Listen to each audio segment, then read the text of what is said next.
আমাদের সকলের প্রিয় শ্রদ্ধেয় নেতৃত্ব বীর চট্টলার কৃতি সন্তান সাবেক মন্ত্রী স্থায়ী কমিটির অন্যতম সদস্য সালাউদ্দিন আহমেদ এইখানে উপস্থিত হয়েছেন ভুয়াপুরে। আমরা সকলে মিলে আমরা করতালি দিয়ে অভিনন্দন জানাই তাকে। প্রিয় ভাইরা, এই আসছে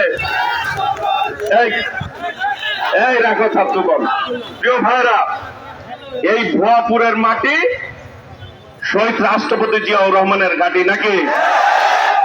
এই ভুয়াপুরের মাটি দেশ নেত্রী বেগম খালেদা জিয়ার ঘাঁটি।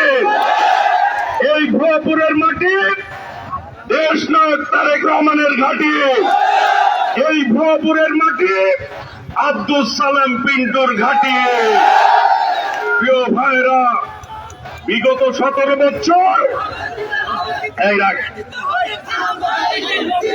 রাখো বিগত 17 বছর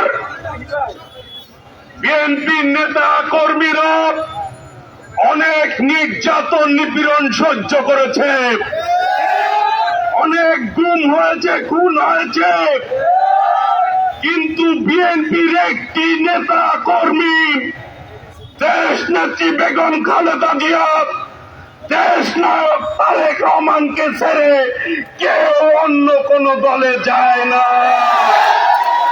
বিএনপির প্রত্যেকটি নেতা কর্মী স্বর্ণ যেভাবে পুড়ে খাদ দূর হয়ে ঘাঁটি হয়, ইস্পাত যেভাবে পুড়ে অনেক কঠিন শক্ত হয়, বিএনপির প্রত্যেকটা নেতা কর্মী স্বর্ণের মতো খাঁটি আর ইস্পাতের মতো কঠিন কর্মীতে রূপান্তরিত হয়েছে প্রত্যেকটি নেতা কর্মী, তাই না ভাইরা? আজকে বলতে চাই, বিএনপি কোন সন্ত্রাসে বিশ্বাস করে না, করে? বিএনপি নৈরাজ্যে বিশ্বাস করে না। আমাদের নেত্রী দেশ নেত্রী বেগম খালেদা জিয়া অসুস্থ থাকা অবস্থায় আপোষ করে নাই, করেছে।